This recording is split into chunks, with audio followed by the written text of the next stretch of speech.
Vamos a empezar. A ver, vamos a ver, muchachos. El día de hoy vamos a hacer un grupo de clases que pertenecen a la unidad de gastroenterología. Vamos a empezar con las hepatopatías víricas y parasitarias. Y luego vamos a hacer la cirrosis hepática y terminamos con la pancreatitis. ¿Ya? Vamos a ver. Las hepatopatías víricas y parasitarias. Bueno, yo he considerado que dentro de las hepatitis virales, lo que tenemos que tener en cuenta es, hay hepatitis virales relacionados a virus hepatotropos, que son el virus A, B, C, D, E, y los virus no hepatotropos, como son, por ejemplo, el citomegalovirus, el Epstein-Barr, la misma varicela, etcétera, que pueden, hasta puede decirse la COVID-19, ¿no? Que pueden tener eh, afinidad por el virus y que pueden producir algún grado de hepatitis, ¿correcto? Pero con fines de esta oportunidad voy a mencionar sobre todo los virus de hepatotropos, los virus que están en la pantallita A, B, C, D, E.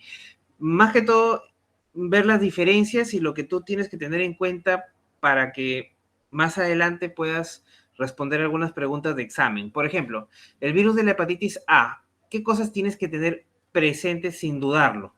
Es un virus que se encuentra, bueno, se encuentra en los pacientes que tienen a veces viajes a zonas que son de mala higiene o de malos hábitos higiénicos, llámese zonas del Caribe, zonas tropicales, ¿no? Se presenta en pacientes jóvenes, en niños, en pacientes jóvenes, adultos jóvenes. Tiene un periodo de incubación relativamente corto, 15 días a 40 días, ¿no? Es un virus que se transmite de manera fecal oral. Acuérdense de ese dato, ¿ya? Siempre, fecal oral. Es un virus que no genera cronicidad, no cronifica, no te lleva a la cirrosis. Es un virus que se puede presentar en forma fulminante en el 0,1%, pero por lo general su pronóstico y su severidad es leve. Tiene vacuna, existe profilaxis con inmunoglobulina G, y también tener en cuenta que la terapia no es específica, es de soporte. Los virus B, C y D son virus que llevan a la cronicidad. ¿Qué significa eso? Que el paciente puede llegar en algún momento a hacer una cirrosis. Son virus que tenemos que tener en cuenta que su periodo de incubación es un poquito más largo, ahí están los días que demoran. Ocasionalmente, algunos virus de estos tipos pueden llevar a la cirrosis al paciente, eso hay que tener en cuenta, o pueden llevar a un tipo de cáncer hepático, un hepatocarcinoma, ¿ya? Sobre todo la hepatitis B y la C, ¿ya? La hepatitis B, vamos a ver ahí, tiene su vacuna para poder hacer una profilaxis, pero la hepatitis C no tiene vacuna, eso desde ya tiene que estar clarísimo, no hay vacuna para la hepatitis C, ¿ya? Puede haber una reacción cruzada con la vacuna de la hepatitis B, con el virus o Delta, y tener en cuenta que el virus Delta está relacionado a gestantes, a pacientes de cualquier edad, pero que estén embarazadas. Puede estar ahí, ¿ya? Muy bien, vamos a avanzar. La hepatitis A tiene un periodo de incubación de 15 a 45 días. Asociado a países con bajos niveles de higiene, la transmisión es fecal oral, su severidad es leve, forma fulminante del 0,1% que puede terminar en una falla hepática aguda severa y no progresa la cronicidad, o sea, no te da cirrosis más adelante. La profilaxis consiste en una vacuna inactivada, una inmunoglobulina G. También existe la inmunoglobulina G, antivirus A. El tratamiento solo medidas de soporte. La hepatitis B es un virus que contiene ADN, eso sí, grábatelo. El virus B es ADN, ¿ya? Es ADN. ¿Y eso qué hace? ¿Qué especial le da al virus B? Que se meta al ADN de las células hepáticas, al hepatocito y cronifique, ¿ya? La transmisión es parenteral a través de la sangre, pero también puede ser por la saliva, el semen, las secreciones vaginales y la leche materna. Por lo tanto, también hay transmisión materno-fetal. Acuérdate de ese dato. Es transmitido por vía parenteral, es 100 veces más infeccioso que el virus del VIH. Es improbable que haya transmisión oral y el contacto sexual es una causa frecuente, ¿ya? De virus B. El tiempo de incubación del virus B es 60 días, pero puede ser variable, hasta un máximo de 160, pero es mucho más que el del virus A, ¿no? El virus B sí cronifica, muchachos, ¿eh? Eso sí, grábenselo, pero no siempre. Vamos a ver, la estructura del virus B Miren, acuérdense de esto, para que puedan comprender la serología. Cuando ustedes tienen una partícula de virus B, se llama partícula DANE, que es una partícula pequeñísima, que mide 42 nanómetros. Miren, en la superficie va a estar el antígeno de superficie, que tiene una estructura grande, así como letra Y, y unas estructuras chiquitas, que son, o más pequeñas, ¿no? Que es el antígeno de superficie mediano y el más pequeño. Bueno, en total el antígeno de superficie hay que tener en cuenta porque esto nos va a ayudar a hacer el diagnóstico. Dentro del antígeno de superficie, metido dentro de toda esta, dentro del virus, está la nucleocápside o proteína core. Esta nucleocápside o proteína core forma o es el antígeno del core o proteína core, ¿ya? ¿Y qué hay dentro de la nucleocápside? Metido está el ADN polimerasa, que es una enzima, y su genoma, que es el ADN, porque es un virus ADN, ¿de acuerdo? Muy bien. Entonces acá tenemos, acuérdate de dos cosas importantes, el antígeno de superficie y adentro el nucleocápside o la proteína core, ¿no? La nucleocápside o la proteína core o antígeno core, ¿no? Muy bien. Ah, y esta estructura enzimática que se llama la polimerasa, ¿ya? Muy bien, entonces vamos a ver. Entonces, cuando tenemos un virus, un paciente con virus de hepatitis B, hay que ver sus marcadores. Si tiene el antígeno de superficie de hepatitis B, esto es el primer marcador que aparece cuando te infectas por virus de hepatitis B. Aparece a las 6 a 10 semanas aproximadamente, ¿ya? Entonces, el primer marcador, pregunta de examen, el primer marcador en aparecer en infección por hepatitis B aguda es el antígeno de superficie. Perfecto. Luego, adentro del virus, ¿te acuerdas que estaba el core? Ya. Entonces, va a haber el anticuerpo contra el antígeno del core. Este anticuerpo contra el antígeno del core aparece posteriormente y permanece para toda la vida. Es como el sello de que el paciente tuvo hepatitis B. Así se haya recuperado o haya pasado a la cronicidad, siempre va a tener anticore total, así se llama, ¿ya? Hay una fracción del anticore que es IgM y una fracción IgG. La IgM es para infección aguda y la IgG es para infección crónica o convalecencia después de la infección aguda y empieza a aparecer la IgG para hepatitis B. El antígeno es el antígeno de replicación viral. Esta es pregunta de examen. ¿Cuál es el antígeno de replicación viral? Lo cual indica que el virus está replicando el antígeno E, ¿de acuerdo? Entonces, eso hay que tener muy, muy en cuenta. Cuando tú haces un estudio de un paciente con hepatitis B, también le evalúas la carga viral, que es otro estudio. La carga viral te indica la cantidad de virus que hay en la sangre del paciente. Entonces, mientras esté positiva la carga viral y el antígeno E esté positivo también, significa que este paciente está replicando el virus, está en fase activa. Pero si ya empieza el paciente a formar anticuerpos contra el antígeno E del virus de la hepatitis B, significa que está controlando la infección. Entonces indica que está en una remisión biológica, en una remisión bioquímica, histológica y significativa de la supresión de la replicación viral. O sea, está controlando la replicación del virus, ¿ya? El anticuerpo contra el antígeno de superficie. Este es importante, muchachos. Cuando uno tiene una vacuna para la hepatitis B, ¿cuál es el anticuerpo que te indica la inmunidad frente a la hepatitis B? El anticuerpo contra el antígeno de superficie, el anti-HBs, el que está acá abajo. Entonces es pregunta de examen, ¿ya? No se olviden, ¿ah? Ese es muy importante. El anticuerpo que indica la inmunidad frente al virus de la hepatitis B es el anticuerpo contra el antígeno de superficie. No se olviden. Listo. Entonces, miren, el virus de la hepatitis B no es citopático directo. Lo que ocurre es que genera una inflamación hepática que es dependiente de la respuesta del huésped, de la persona que está infectada. Entonces, a mayor respuesta inmune, mayor inflamación y mayor riesgo de insuficiencia y falla hepática, pero mayor probabilidad de curación. Sin embargo, si el paciente tiene un sistema inmunológico debilitado, porque es diabético, oncológico, renal, etcétera, puede que el virus B llegue a la cronicidad. Entonces, la inmunidad deficiente produce una menor inflamación aguda y un mayor riesgo de cronicidad. Existe una asociación entre el virus del VIH y el virus Delta que también que pueden potenciar la acción del virus de hepatitis B. Entonces, miren, todo paciente que contrae la hepatitis B por alguna manera, ya sea por relaciones sexuales, por vía parenteral, etcétera, etcétera, es un paciente que puede estar asintomático o puede ser una infección aguda, pero es menos del 2%. ¿Qué pasa? Que este virus en adultos el 5 al 10% pasan a la infección crónica. Grábate ese dato. El 5 al 10% hacen infección crónica. El 90% controla la enfermedad por su propia inmunidad.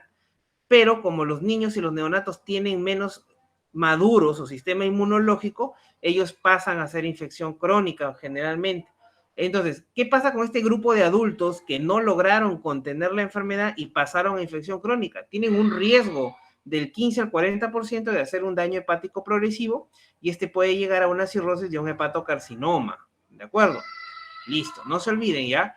Bien, miren, normalmente no, generalmente los pacientes con virus de hepatitis B hacen unas etapas serológicas. Entonces, mira, el cuadro típico serológico es que llega a controlar el virus. En todo caso, el paciente que contrae la enfermedad, a las 4 semanas después de la exposición, empieza a aparecer el antígeno de superficie de la hepatitis B, con un título alto al inicio y luego va bajando. Luego, unas semanas posteriormente, aparece el anticuerpo contra el core total, que se mantiene presente durante toda la vida del paciente, este anticuerpo contra el core, ¿ya? Muchachos, cuando el paciente baja el antígeno de superficie, hay un periodo, por así decir, de ventana, en el cual no aparecen en la sangre los anticuerpos contra el antígeno de superficie. Pero ya cuando empieza a aparecer acá, miren, el anticuerpo contra el antígeno de superficie a partir de la semana 28 a 32 por ahí, este paciente ya tiene inmunidad para la hepatitis B. ¿De acuerdo? Ojo, cuando tiene anticuerpos contra el antígeno de superficie de la hepatitis B. ¿Ok? No se olviden. Listo. Pero en cualquier momento de su vida, cuando hay un bajón de la inmunidad, puede volver a reactivarse en algunos casos, ¿sabes? Eso sí está descrito. Pero si no, el paciente ya tiene su anticuerpo contra el antígeno de superficie de la hepatitis B y podemos hablar que está inmune, ¿no? Doctor, ¿y qué pasa si nunca aparece el anticuerpo contra el antígeno de superficie? Entonces pasa para el otro lado. Acá ya estamos hablando de un curso crónico, o sea, se mantiene positivo el antígeno de superficie todo el tiempo presente, y también el anticore total. Entonces, este paciente nunca logra desarrollar anticuerpos contra el antígeno de superficie de la hepatitis B. Y entonces aquí hablamos de infección por virus de hepatitis B crónica. ¿Cuánto tiempo tiene que estar presente el antígeno de superficie para hablar de hepatitis B crónica? 6 meses, ¿ya? Más de 6 meses ya se habla de hepatitis B crónica. Antes de los 6 meses es aguda todavía, ¿ya? No se olviden ese datito. Para diagnosticar hepatitis B crónica tiene que estar el antígeno de superficie de la hepatitis B positivo durante más de 6 meses, ¿ya? Muy bien. Y como ven ustedes, este paciente con hepatitis B crónica no desarrolla anticuerpos contra el antígeno de superficie. Sigue con su antígeno de superficie presente durante todo el tiempo.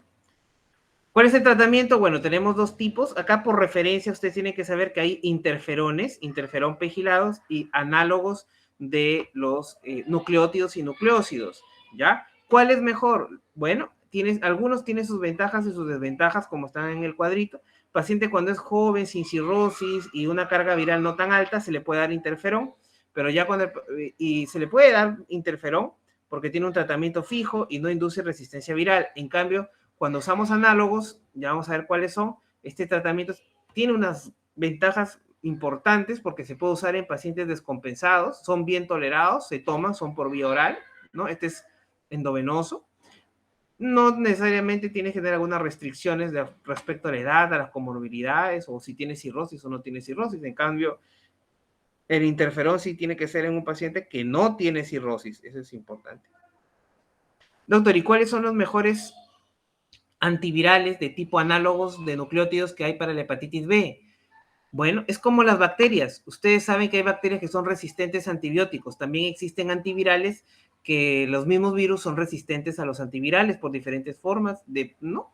Bueno, en este caso las llamamos mejor barrera genética a los que actúan mejor o tienen menos resistencia. Entonces, en este caso es el entecavir y el tenofovir. Son los dos antivirales que mejor han sido tolerados o mejor respuesta han mostrado para el tratamiento del virus de la hepatitis B. La hepatitis C, muchachos, es un virus pequeñito también, ARN, que pertenece al género Hepacivirus de la familia Flaviviridae. tiene su nucleocápside rodeado de su membrana lipídica. La incubación es de 2 semanas a 6 meses, o sea, también regular tiempo. Acuérdense de algo importante, hepatitis C es transmisión parenteral. Pacientes, te van a poner un caso clínico de un paciente en hemodiálisis o un paciente que es adicto a drogas por vía parenteral o que está siendo transfundido y que tiene algún problema hepático, puede ser que también se trate de una hepatitis C, hay que tener cuidado con eso. Ojo, dato importante, ¿cuánto era el porcentaje que cronificaba el virus de la hepatitis B? Del 5 al 15% aproximadamente. En cambio, el virus de hepatitis C cronifica el 85%. Es un virus que bastantes pacientes llegan a cronificar. Cronificar significa que van a pasar de una hepatitis a una cirrosis, ¿ya? El tratamiento más usado para hepatitis C en el Perú es el interferón pegilado más la ribavirina, pero hay otros como es el sofosbuvir o ritonavir que son antivirales, pero no tan difundidos por el costo. Las enfermedades parasitarias del hígado he tratado de seleccionar a la hidatidosis y la fasciola. La hidatidosis es una enfermedad producida por, es una zoonosis producida por un gusano, que es un metacéstodo de la especie Echinococcus granulosus, que parasita el intestino del perro. Sí, el perro. Luego el hombre se infesta al ingerir huevos de este parásito, que el Echinococcus granulosus, porque no hay medidas higiénicas adecuadas, ya sea porque estaba en contacto con el agua, no se lavó bien los alimentos, etc. Entonces, no sé, sobre todo cuando es parasitosis, amigos, acuérdense, o no lavaste bien tu fruta o no herviste bien tu agua. Esa es la verdad, ¿ya? O más frecuentemente debido al contacto directo también con los perros infestados también, porque a veces la caquita del perro se pega en el pelaje, lo acaricia, mi perrito, por aquí, por allá, y ¡pum! Se mete el gusanito. Por lo que la enfermedad es especialmente frecuente entre pastores y cazadores, por lo mismo de que ahí vamos a ver que se conjugan esos factores epidemiológicos, ¿ya? Entonces te pueden poner un caso clínico de un campesino, un pastor, un agricultor, por ahí mala cosa, ¿no? Listo. Diagnóstico, por ecografía, por imágenes, ya sea por tomografía o resonancia, también nos podría ayudar para ver el tamaño del quiste, porque es un quiste que se forma en el hígado. Que este quiste tiene vesículas hijas adentro, como globitos. Eso lo vamos a ver en una imagen. La eosinofilia es un dato importante, muchachos. Siempre va a haber eosinofilia en el 25% o más, tal vez, ¿ya? Y los anticuerpos antiquinococcus salen positivos muchas veces, pero también a veces salen negativos, ¿no? Y eso no significa que no tenga hidatidosis, pero sí es un valor importante. ¿Cómo tratamos un quiste hidatídico? Bueno, si es muy grande y tiene riesgo de que se rompa, es quirúrgico. Tiene que hacer un destechamiento del quiste, el cirujano, acompañado de un tratamiento farmacológico para poder matar el parásito, ¿no? Que es el albendazol. Y hay técnicas mixtas que consisten en punciones del quiste para meter sustancias protoescolicidas, ¿no? Como el etanol, el 95%, se trimida y luego se va aspirando, ¿no? Bueno, como pueden ver en la imagen, este es un quiste hidatídico que está en el lóbulo hepático derecho. Acá vemos otra imagen donde hay un quiste hidatídico. Lo importante que el quiste hidatídico en las imágenes es la forma así como vesículas hijas que hay en el interior del quiste, ¿no? Esto lo hace muy característico, que resaltan al contraste, ¿no? Es una tomografía contrastada y ahí se ven pues las vesículas del quiste hidatídico. Bueno, la fasciola es otro gusano, pero ya no, este es un gusano plano, un platelminto, ¿ya? Oduela también se le llama, es un gusano que infecta varias partes del organismo, es importante. ¿Cuál es el órgano mayormente afectado? El hígado, ¿no? También puede estar en los pulmones, el mismo peritoneo, etc. La fasciola hepática es la duela del hígado y es propia del ganado ovino y bovino, o sea, de la vaquita y de la ovejita. Entonces, esto tiene un ciclo de transmisión que también lo he colocado más adelante, pero bueno, hay que recordar clínicamente cómo se presenta. El paciente puede tener una infección aguda que puede producirle dolor, hepatomegalia, náuseas, vómitos, fiebre intermitente, eosinofilia, malestar general y pérdida de peso debido a la lesión hepática. Pero ¿cuándo se hace un problema la fasciola? Cuando cronifica, porque puede ser asintomática, y cuando cronifica puede producir dolor abdominal, puede producir colelitiasis, colangitis, ictericia por obstrucción del colédoco. Eso es importante. Hay casos en que la fasciola se mete al colédoco, produce ictericia, dolor. o pancreatitis también en algunos casos de causa parasitaria, ¿ya? Y el tratamiento es el triclambendazol. Ese es el tratamiento de elección para la fasciola hepática. Pregunta de examen también. Entonces, miren acá. La vaca y la oveja, cuando defecan, salen los huevitos al agua y el agua se van a un caracol. Entonces, en el caracol, los miracidios, así se llama, o huevos embrionados, van a pasar 3 fases, de esporocisto, redia y cercaria. Una vez que terminan esas fases, salen al agua de nuevo en forma de cercarias, luego se convierten a metacercarias, que es la forma infectante, pregunta de examen, la forma infectante es la metacercaria, y la metacercaria se va a ir hacia a las algas, y entre ellas están los berros, en especial los berros que contienen estas metacercarias, y el hombre ingiere estos berros, ingiere estas metacercarias, y estas metacercarias se van a desinquistar en el duodeno, y migran a través de la pared intestinal y se van hacia el parénquima hepático y luego hacia los conductos biliares. Y ahí alcanzan la adultez y hacen la enfermedad que les decía, ¿no? Procesos obstructivos a nivel de la vía biliar, inflaman el hígado o pueden terminar también en pacientes con colangitis, ¿no? O pancreatitis. Muy bien. Listo, entonces, segundo tema es la cirrosis hepática y la hipertensión portal. Preguntas bastante de cirrosis vienen en los exámenes de residentado médico, exámenes de internado, entonces hay que saber manejar este tipo de enfermedades porque es bastante rentable conocerlas.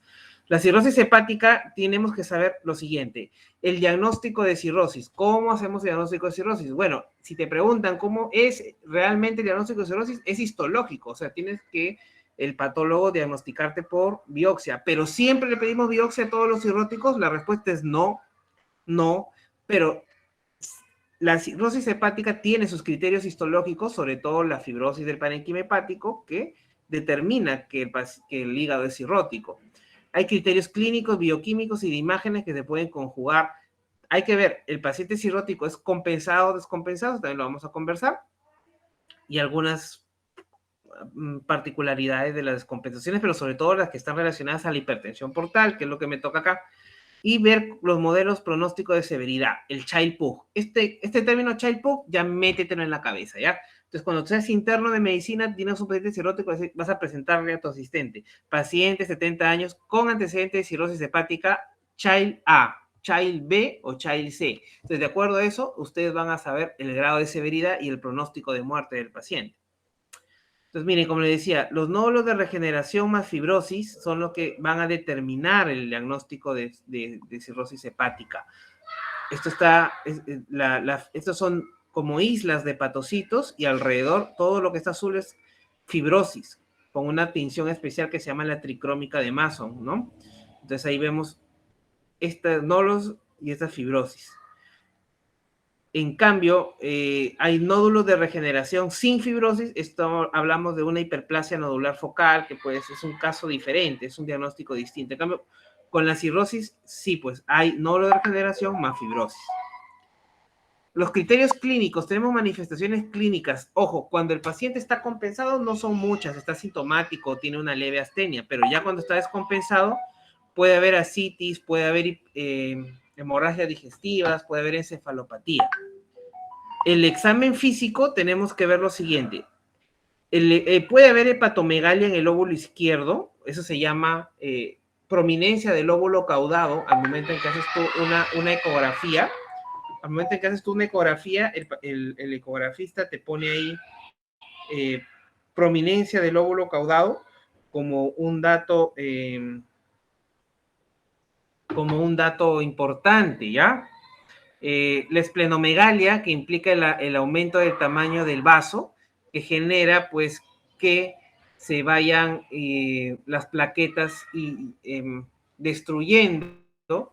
Estigmas cutáneos, que significa en la palma, vello, puede haber arañas vasculares, eso lo vamos a ver más adelante. Ginecomastia también, aumento del tamaño de las mamas en algunos pacientes por el tema de que no se metabolizan las las hormonas esteroideas, y dedos en palillo de tambor en algunos pacientes. Entonces acá vemos ginecomastia, ya sea porque toma espironolactona o porque de repente, como le decía, fisiológicamente no hay metabolismo normal de las hormonas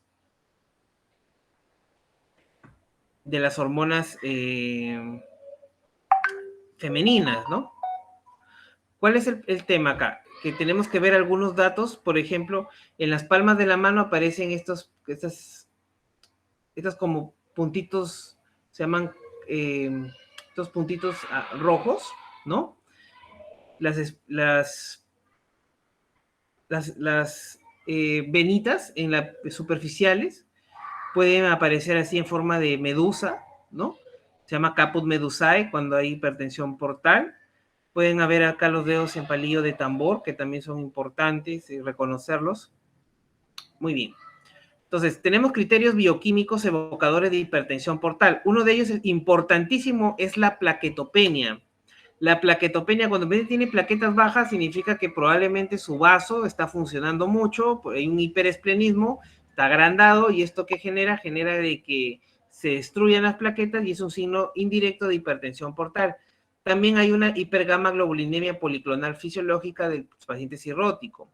Los evocadores de fibrosis hepática tenemos el cociente AST-ALT entre 1 y 2, o sea, cuando el paciente tiene la división entre la TGO y la TGP entre 1 y 2, estamos hablando también de un problema de fibrosis hepática.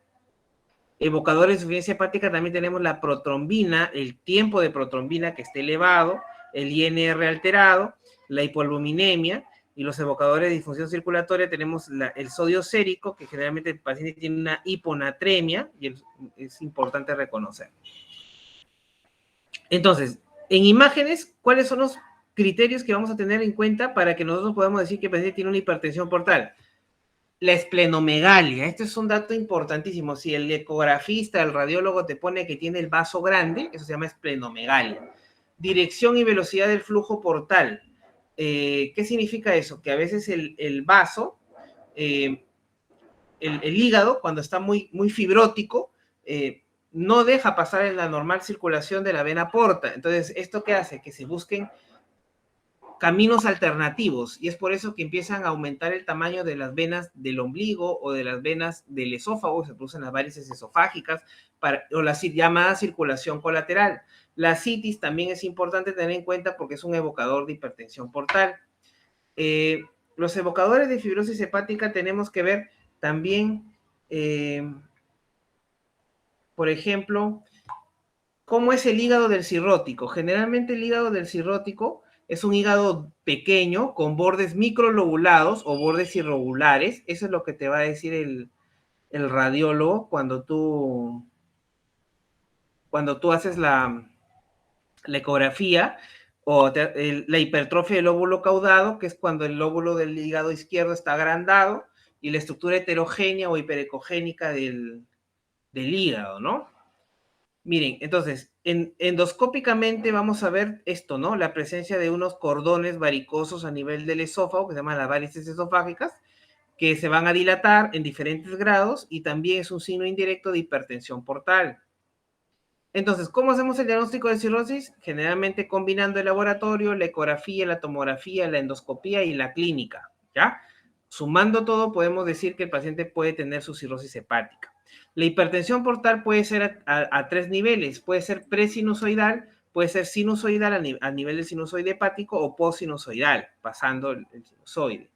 Entonces, acá tenemos causas presinusoidales, que están acá. Las más frecuentes son la fístula arteriovenosa, pacientes renales, la sarcoidosis, esquistosomiasis, que es un parásito, la fibrosis hepática congénita, la cirrosis biliar primaria en estadio temprano. La sinusoidal, tenemos acá la cirrosis hepática por sí misma. Y postsinusoidal, el síndrome de Budd-Chiari, que es una trombosis de las venas hepáticas, ¿ya? Y otros síntomas cardiológicos, por ejemplo, las enfermedades, por ejemplo, falla cardíaca congestiva, esas cosas, ¿no? Las miocardiopatías, esas son causas postsinusoidales. Aunque algunas veces es muy difícil distinguir unas de otras. Entonces, mire, cuando tienes un paciente con cirrosis hepática compensada, este paciente es de larga evolución, asintomático y tiene una excelente sobrevida. pero cuando el paciente ya empieza a descompensarse, la sobrevida disminuye notablemente, del 30% a 10 años. Entonces, ¿cómo se puede descompensar? Tenemos que tener en tu cabeza, acuérdate, las complicaciones mayores, la citis, la encefalopatía y la hemorragia, ¿ya?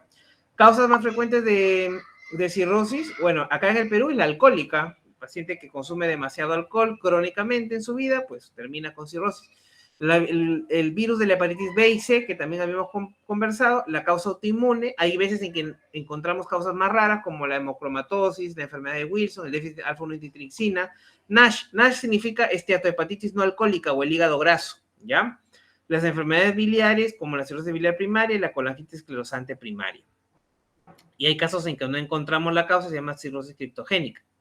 Fisiopatológicamente, ¿cuál es la célula que genera la fibrosis? Es las células estrelladas o las células de hito, ¿ya? Estas células estrelladas son las que van a generar o producir fibroblastos que generan la síntesis de colágeno alrededor de los hepatocitos y esto va a generar pues la progresiva fibrosis del hígado para que termine en un hígado cirrótico, ¿no? Todo parte de una noxa, ¿no? De una noxa que es la que genera la inflamación y esta activación de las células estrelladas. ¿Cuál es la noxa principal? El consumo excesivo de alcohol o las infecciones virales como la hepatitis B y C generalmente. Entonces acá tenemos la célula estrellada cuando está activada. La célula cuando estrellada o la célula de hito generalmente no tiene funciones más que almacenar vitamina D, pero cuando ya hay una noxa o una inflamación, hay citocinas proliferativas o citocinas inflamatorias, la estimulan a esta celulita y empieza a fabricar fibroblastos y matriz colágena, ¿no? Que hace que se fibrose el hígado. Entonces, acá tenemos un consolidado de las diferentes complicaciones de la cirrosis. El paciente puede sangrar, puede tener encefalopatía, síndrome hepatorrenal, síndrome hepatopulmonar, ascitis. Muy bien, miren, la hipertensión portal, muchachos, genera un hígado duro, un hígado duro, un hígado cirrótico, produce un aumento de la resistencia y aumento del tono vascular y cambios estructurales. Entonces, ¿qué pasa? La vena porta que llega al hígado no puede seguir su rumbo natural porque está aumentada la resistencia, como les comentaba. Entonces, ¿qué busca? Colaterales. Entonces, al buscar colaterales, ¿qué venas se van a dilatar? Las venas del esófago inferior y se producen las varices esofágicas y también venas del ombligo, las venas hemorroidales, etc. Entonces, producen eso, ¿no? Ahora, la hipertensión portal hace que la sangre generalmente, miren muchachos, la sangre de la vena porta tiene que llegar al corazón izquierdo para que siga su flujo normal, pero cuando no llega la suficiente cantidad de sangre al corazón derecho, corazón derecho a través de la vena cava, el volumen efectivo de sangre que llega a los riñones es menor, porque la sangre está, por así decir, estancada por acá. Entonces, ¿esto qué genera? Genera que se active un sistema que se llama el sistema renina-angiotensina-aldosterona por disminución de la volemia efectiva, ¿ya? Entonces, la hipovolemia efectiva, ¿qué va a generar? La hipertensión portal, la sangre que está en la porta y que no puede seguir subiendo, por así decir, va a retornar, va a haber un flujo hacia atrás, por así decir, y llega a la vena esplénica, porque la vena porta se forma de la esplénica y la mesentérica, ¿se acuerdan? Listo. Entonces, la vena esplénica retiene esta sangre, entonces se produce una vasodilatación esplácnica, o sea, es por eso que el vaso aumenta de tamaño, ¿ya? Entonces, al no llegar la suficiente cantidad de sangre al corazón derecho, porque está acá metida en el vaso, pues va a haber una hipotensión efectiva. ¿Y quién se da cuenta de que no está llegando sangre al corazón? El riñón, ¿no? Porque no le llega un flujo adecuado. Entonces, ahí aumenta el sistema renina-angiotensina-aldosterona y se activan los mecanismos noradrenérgicos. ¿Y esto qué genera? Pues, muchachos, al final, retención de sodio y agua. Y la retención de sodio y agua expande el volumen plasmático y genera la citis, ¿ya? Entonces, eso es que muy, muy, muy importante, ¿ya? Esa es la causa por la cual al paciente con ascitis y cirrótico se le da espironolactona y furosemida para bloquear este sistema renina-angiotensina-aldosterona que se encuentra exacerbado. Hay un hiperaldosteronismo en el cirrótico. Listo, miren, las varices esofágicas, muchachos, como complicación de la hipertensión portal, van a dividirse en varios tipos. Tipos de, bueno, eso ya es un tema ya de gastroenterología en sí, pero de todas maneras yo quiero que sepan algo. Se pueden romper y cuando se rompen son una catástrofe. Por lo tanto, ¿qué es lo mejor? Evitar que se rompan. Para cual lo primero que tenemos que hacer es detectarlas a tiempo con una endoscopía digestiva para poder determinar si tiene o no tiene varices. Y si tiene varices, hay que hacer un tratamiento profiláctico para que no se rompan con un medicamento que se llama el propanolol o el carvedilol, que son beta bloqueadores. Y cuando son muy grandotas, vamos a tener que usar una ligadura. Vamos a ver acá. Cuando el paciente tiene un sangrado por varices, hay que tratarlo en una sala de urgencias, en shock trauma, si se puede. Acá hay que hacer bastantes maniobras de tratamiento de soporte, ¿no? Miren, un paciente que tiene cirrosis y hace un sangrado digestivo, no trate de mejorar la hemoglobina a mayor a 8, manténla entre 7 y 8, porque eso es lo que se sugiere, ya que como ellos también por el aumento de presión, el volumen de sangre puede que se sigan rompiendo la varices. Entonces, mantener que entre 7 y 8 la hemoglobina, ese es un dato importante, ¿ya? Solo en el caso del cirrótico con sangrado varicial, ¿ya? Todo cirrótico con sangrado con varices se da tratamiento antibiótico profiláctico con ceftriaxona, eso ya está indicado. Los vasopresores son medicamentos que utilizamos para disminuir la presión portal. Se utilizan en cualquier momento, tienen una eficacia similar al tratamiento endoscópico, se colocan endovenosamente y mejoran la sobrevida, ¿ya? Eso ya está indicado. Entonces, ¿cuáles son los tratamientos que vamos a utilizar? Bueno, son estos. La somatostatina, el octreotide y la terlipresina. Acuérdate de algo. ¿Qué usamos acá en Chiclayo? El octreotide, porque el octreotide es el que tenemos más a la mano. La somatostatina no tanto porque no tenemos tan frecuentemente somatostatina, ¿no? Y la terlipresina que tampoco hay en Perú, ¿ya? Entonces, el octreotide es un medicamento que es un análogo de la somatostatina, sintético, que tiene el mismo efecto, que lo que hace es disminuir la presión portal, ¿ya? La endoscopía tiene que hacerse dentro de las 12-24 horas del ingreso con el paciente estable en todo paciente con sospecha de hemorragia digestiva varicial. ¿Y qué es lo que vamos a hacer por endoscopía? La ligadura es el método recomendado. Podemos usar otros mecanismos como la escleroterapia, sí, pero la ligadura sigue siendo el mejor. Entonces, esta es la escleroterapia, consiste en inyectar dentro de la varice una sustancia esclerosante, como es el alcohol, el polidocanol o el etanol. Entonces, eso lo que hace es, se pone dura la varice y se cae, ¿no? Entonces, eso es la escleroterapia. Pero no es tan recomendado. ¿Qué es lo que sí se recomienda? Esto, miren muchachos, colocarle una banda elástica alrededor de la varice y va a quedar así, de tal forma de que se cae después, posteriormente, y queda ahí una pequeña fibrosis y ya no se vuelve a formar otra varice, ¿no? Entonces, de manera ascendente vamos colocando bandas elásticas alrededor para hacer esta ligadura endoscópica.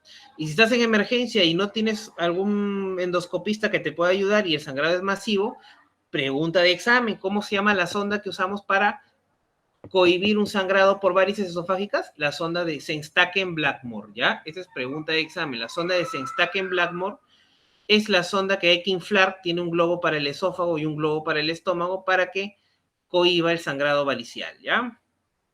Otros métodos para disminuir la presión portal consiste en un bypass entre la vena porta y la circulación sistémica, que se conocen como los TIPS. Son tratamientos que se hacen por radiología intervencionista, se coloca un puente entre la porta y la vena cava para poder disminuir la presión portal. La citis consiste en la acumulación de líquido. La acumulación de líquido dentro de la cavidad peritoneal es la complicación más frecuente, pero tener en cuenta que para que exista esto tiene que haber un alto grado de hipertensión portal y un nivel de hipoluminemia suficiente. ¿Se puede complicar esta citis? Sí, con infecciones, por ejemplo, la peritonitis bacteriana espontánea. Eso hay que tener en cuenta, ¿ya? Bueno, la citis es la complicación más común, ocurre cuando el paciente tiene hipertensión portal desarrollada, ¿Y cuál es la causa principal de la citis? La retención de sodio. La retención de sodio es la que lleva al paciente a la citis. Esta retención de sodio, ¿por qué se da, muchachos? Porque hay un sistema renina-angiotensina-aldosterona muy incrementado. Entonces, como ya les había explicado, esta alteración fisiológica es la que lleva a la citis. Por lo tanto, tú, un paciente que tú tienes con ascitis, tienes que hacerle una paracentesis diagnóstica y evaluar el gradiente albúmino-sérico, o sea, el cociente entre la albúmina de la sangre con la albúmina del líquido acítico. Y si esta división es mayor a 1.1, es probable que sea por un caso de hipertensión portal o cirrosis. Pero si es menor a 1.1, puede ser una causa infecciosa como una tuberculosis peritoneal, o puede ser también una carcinomatosis peritoneal, que son diagnósticos diferenciales. Entonces, eso también es importante que lo conozcan. ¿Qué hacer cuando el paciente tiene cirrosis y tiene ascitis? Tiene que dejar de comer sodio, o sea, quitarle la sal de la dieta. Obligatorio, muchachos, ¿ya? Solamente puede comer 2 gramos de sal al día, que es lo mismo que tienen los alimentos sin que le agregues nada de sal. O sea, te comes una manzana tiene ya 2 gramos de sal, o sea, no necesitas nada más. O sea, así. Doctor, pero está muy desabrida la comida. No interesa. La cuestión es que tiene que dejar de comer sal, ¿ya?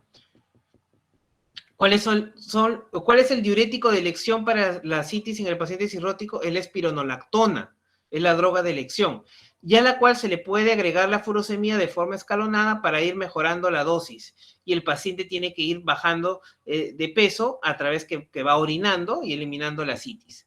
Doctor, pero si la citis es demasiado grande y el paciente le duele demasiado, ¿qué tengo que hacer? Cuando pasa eso, caballero nomás, eso se llama abdomen a tensión y es la única indicación de una paracentesis evacuatoria, ¿ya? Se punza el abdomen para evacuar el líquido, ¿ya? Bueno, hay que tener en cuenta que la paracentesis es eficaz para eliminar la citis, sí es verdad, pero tener en cuenta que hay que ver cuánto de líquido vamos a sacar, porque mire, si ustedes sacan 5 litros o menos, pueden reponer con poligelina, ¿no? O un coloide, ¿no? Pero cuando sacan más de 5 litros, tienen que reponer con albúmina humana. Eso es una indicación del uso de albúmina humana para pacientes cirróticos. Cuando haces una paracentesis y sacas más de 5 litros. Doctor, ¿y por qué tengo que meterle albúmina al paciente, 8 gramos por litro de ascitis removida, cuando le hago una paracentesis? ¿Qué ventaja voy a tener? La ventaja es de que vas a evitar un daño renal a las 8, a las 12 horas. ¿De acuerdo? Entonces, quédate con este concepto. Cuando haces una paracentesis a un cirrótico y vas a sacar más de 5 litros, siempre tienes que reponer con albúmina. Siempre. Es la indicación. Si no tienes albúmina, no saques más de 5 litros, porque de repente ese paciente va a hacer una falla renal en unas horas. ¿Ya? Importante. Muy bien. También los TICs ayudan a pacientes con ascitis refractaria para evitar la hipertensión portal, ¿no? Que serán los bypass que les comentaba, ¿no? Pero ¿cuál es el tema? Que los TICs generan encefalopatía. Como la vena porta lleva la sangre de los intestinos, también se lleva las toxinas de los alimentos, y como ya no pasa por el hígado, se las lleva de frente a la circulación sistémica y pueden llegar al cerebro y produce una encefalopatía. Y hay pacientes que ya no, pues ya no dan con tanta pastilla de espironolactona y furosemida. Llegas a la dosis máxima, que son 4 pastillas de espirón y 4 de furosemida al día, y el paciente sigue reteniendo líquido. Este pacientito, su sobrevida es pobre, pero solamente lo que le queda son las paracentesis evacuatorias continuas, ¿no? No hay forma. La PBE es la infección de este líquido acítico cuando el paciente tiene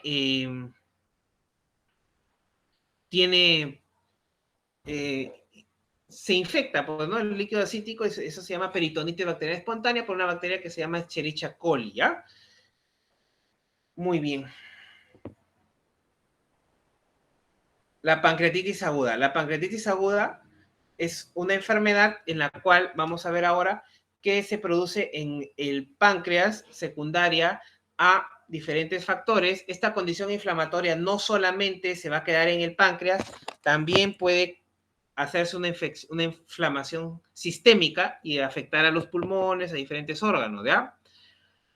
¿Por qué se da? Porque el páncreas, las enzimas del páncreas no se pueden activar adentro del páncreas. ¿Y qué ocurre en la pancreatitis? Se activan dentro del páncreas y prácticamente se autodigiere el páncreas, ¿no? Entonces, esto produce un compromiso del páncreas, los tejidos adyacentes y otros órganos. Puede acompañarse de falla orgánica, importantísimo. Y ya cuando se acompaña de falla orgánica se habla de pancreatitis severa. ¿Se puede morir el paciente? Sí se puede morir, pero cuando pasa a etapas más complicadas. Leve, menos mal, es el 80%. Grave es el 20%. Entonces hay que tener en cuenta.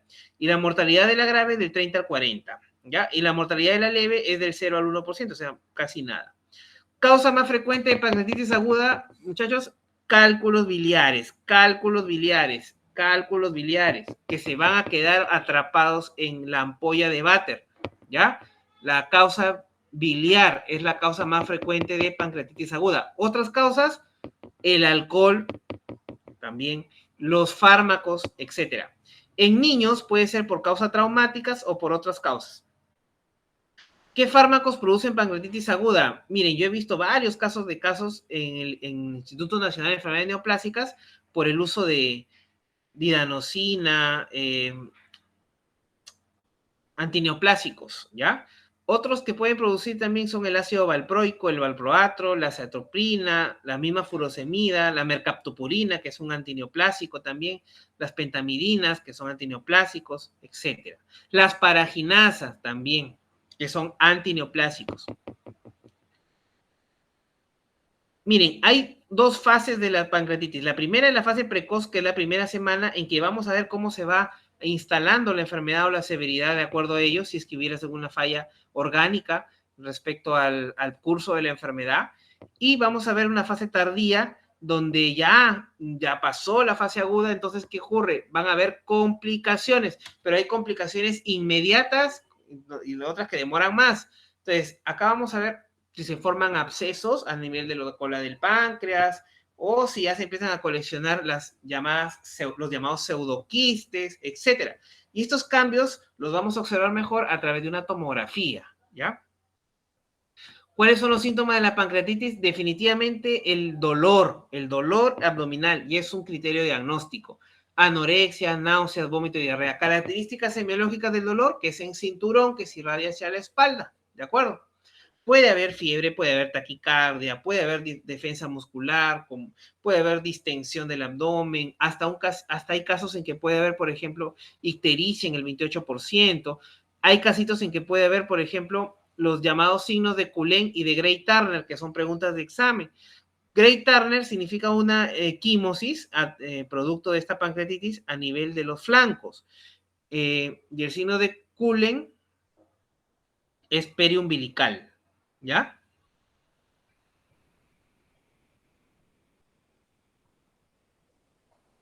También puede haber paniculitis subcutánea en pacientes que tienen pancreatitis aguda. Eso también está descrito. Bueno, hay mecanismos de protección fisiológicos del páncreas que van a evitar que se activen las enzimas dentro del mismo páncreas, porque las enzimas están acumuladas en gránulos imógenos, ¿no? Bueno, pero estos mecanismos protectores, el más importante es el SPINK1, el inhibidor de proteínas, de serin proteína tipo casal, tipo SPINK1. Hay otros que también están descritos por acá. Entonces, acá vemos cómo se activa esta pancreatitis. Acá está el cálculo impactado en la ampolla de váter. Entonces, esto produce un reflujo biliar al conducto de Wirsum. Esto aumenta la presión del árbol pancreático y genera, pues, acá que el páncreas se pueda inflamar, se pueda activar las enzimas. Entonces, miren, este es un acino pancreático. Entonces, la tripsina, que no debe, pues, activarse dentro del acino. Pero, ¿qué pasa? Las enzimas inactivas se convierten en enzimas activas cuando hay una acción un feedback negativo, o sea, se activa la tripsina dentro del acino, producto de la injuria que produce el reflujo biliar en el páncreas, ¿no? Aumentando la presión del ducto y se produce la pancreatitis. Ojo, el mecanismo protector Acuérdense que es el SPINC 1. ¿Ya? Esa es una pregunta de examen MIR alguna vez. Bueno, las características de la pancreatitis aguda, tenemos acá que puede ser leve cuando no hay ningún tipo de fallo orgánico, el paciente está tranquilo, moderadamente grave cuando hay un fallo orgánico transitorio menor a 48 horas que luego se resuelve, y el grado severo es cuando el paciente ya está con fallo orgánico, o sea, hay hipotensión, puede bajar la saturación de oxígeno, ¿no? Puede haber fracaso renal, falla renal, aumento de la creatinina, o puede haber cuadro de hemorragia digestiva, ¿ya? Solo eso se llaman los criterios de Marshall, ¿ya? Entonces, cuando esto ocurre, el paciente, estamos hablando de una pancreatitis severa. El diagnóstico, muchachos, grábenselo para toda su vida. 2 de 3. ¿2 de 3 qué? 2 de 3 criterios. ¿Y cuáles son los criterios? El dolor. El segundo, la amilasa o la lipasa más de 3 veces su límite normal. Y el tercero, las imágenes. ¿De acuerdo? Listo. Puede haber un paciente que tenga solo dolor y amilasa alta, ya, es diagnóstico de pancreatitis, ¿ya? O sea, basta que hayan 2 de 3 criterios para poder verlo, ¿no? La tomografía y la resonancia magnética son los mejores exámenes que pueden ayudarnos a ver la severidad de la pancreatitis, ¿ya? Ojo, es importante, pero no pedirla inmediatamente. Se piden los primeros 48 a 72 horas del ingreso hospitalario para ver las complicaciones. La amilasa es la primera que sube, ¿no? Y también la primera que baja. Entonces no tiene valor pronóstico, o sea, no tienes por qué estar pidiendo amilasa a cada rato para ver si ya le pasó la pancreatitis. Eso no sirve.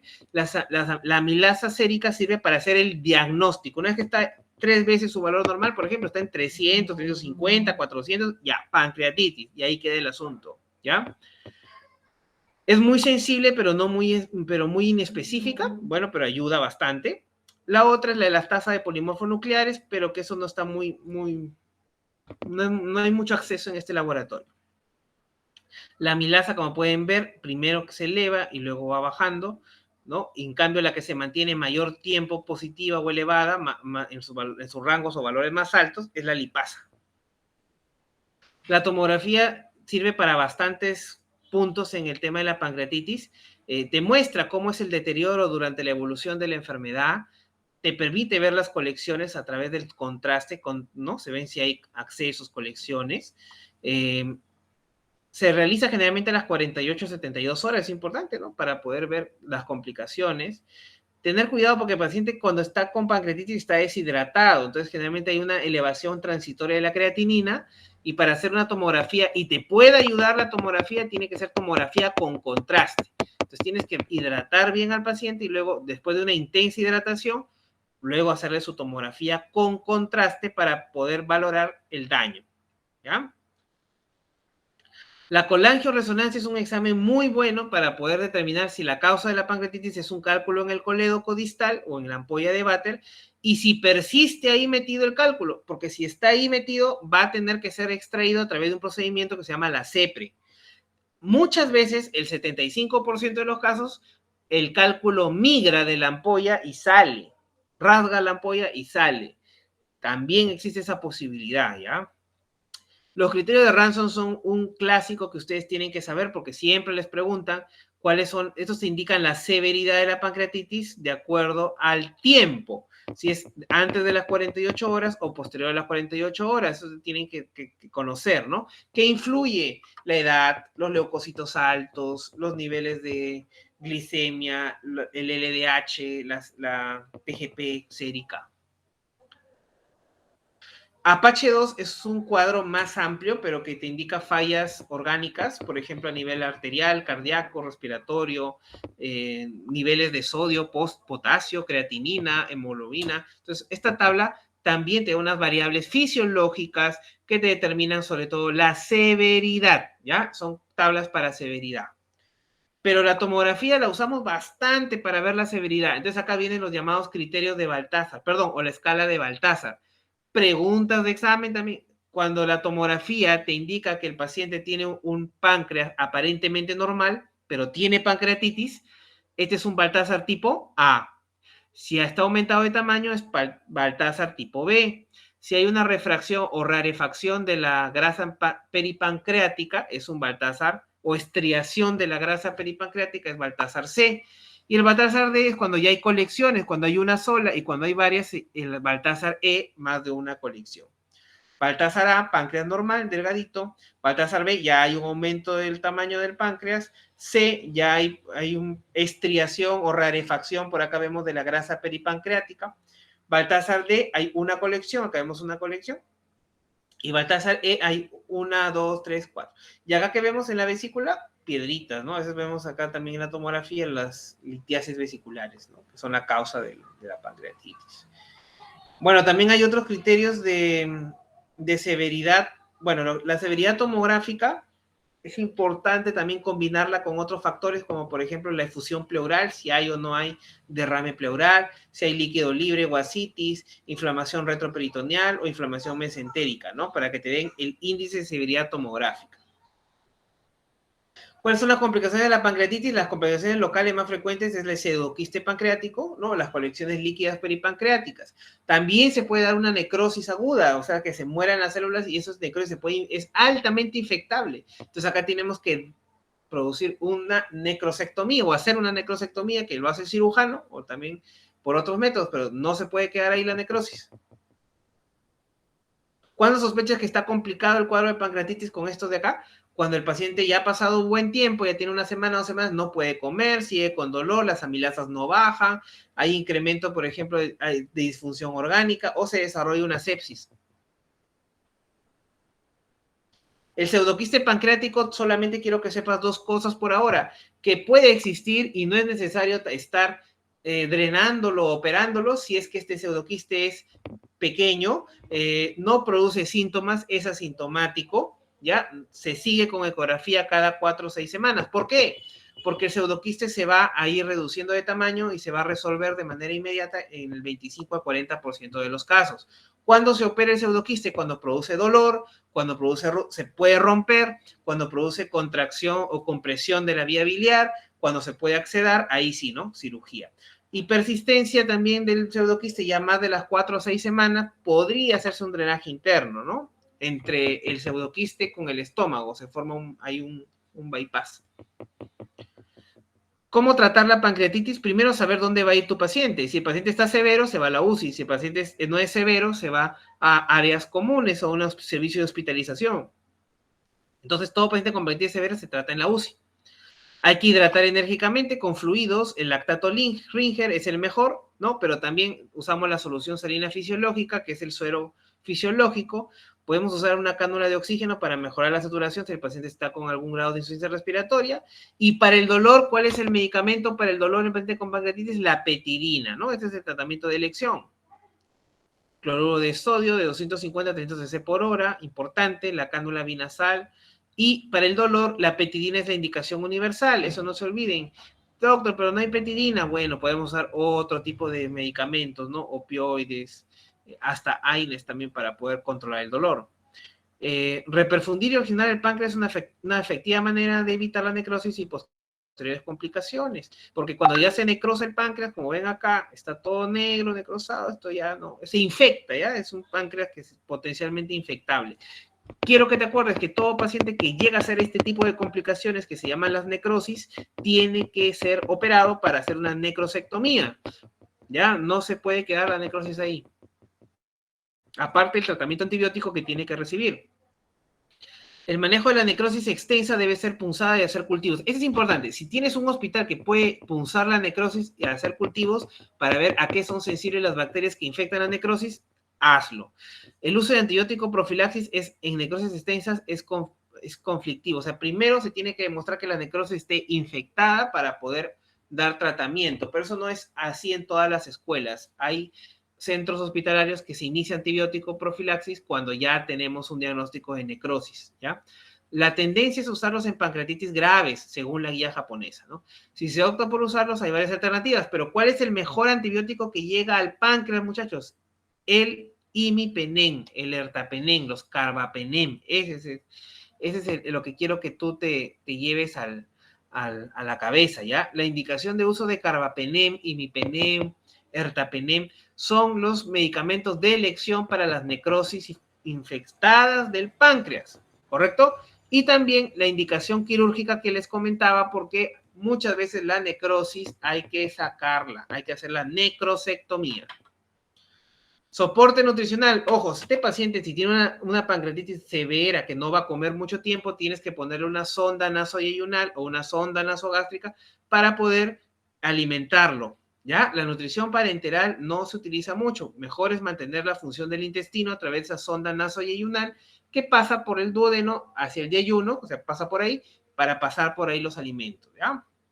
Entonces, todo paciente que tú lo alimentas estando con pancreatitis a través de la sonda nasoyeyunal va a preservar su enterocito. Pero si tú no lo alimentas y lo dejas en NPO iatrogénicamente, el enterocito se va a ir deteriorando y su función inmunológica va a complicar el cuadro de pancreatitis. Esta es una figura de una CEPRE donde se ve la extracción de un cálculo a través de la ampolla de váter cuando se encuentra enclavado y se puede determinar esto a través de una colangioresonancia previa y se hace la CEPRE para poder extraer el cálculo, que es la causa de la pancreatitis, solo en algunos casos, pero si se puede hacer,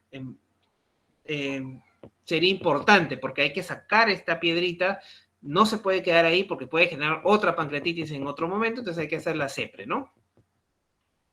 La intervención es endoscópicas indicadas solo en pancreatitis, o sea, la CEPRE está indicada solo en pancreatitis severa con colangitis. Y dato importante, ¿ya? ¿Qué pacientes van a CEPRE? Los que tienen pancreatitis severa, pero con colangitis. Y debe hacerse siempre dentro de las primeras 72 horas. Entonces, ¿qué es la pancreatitis? Es un cuadro que aumenta con frecuencia y mayormente de causa biliar. Dolor con amilasas y lipasas elevadas generalmente son los que nos van a dar el diagnóstico. Hay que hidratar y oxigenar, que es la clave del manejo. En los casos severos, nutrición enteral, ¿ya? Y la cirugía y la CEPRE solo para casos seleccionados. Si hubiese cirugía, necrosis. Y CEPRE, coledocolitiasis demostrada, ¿ya? Que produzca colangitis. Nada más, ¿ya? Y dentro de las 72 horas. Listo, muchachos. Eso es todo por ahora. No sé si está el colega ahí, o perdón, el alumno Joseph. ¿Sí? Hola, ¿están ahí? No, dígame. Doc, ¿me escucha? Sí, te comento. Ya terminé la clase. No sé si hay alguna pregunta, algo para poder ver. Son las clases de hepatopatías víricas y parasitarias, la clase Ujú. de cirrosis y la clase de pancreatitis. Sí, No sé, ¿qué les pareció? ¿Está todo claro o hay alguna inquietud? todo claro, Doc. Miren, las clases ustedes las graban, supongo, ¿no? Sí, ahora estoy grabando. Perfecto. Te la pueden repasar. Las diapos te las voy a mandar más tardecito para que las tengas también, ¿ya? Listo, Y, Doc.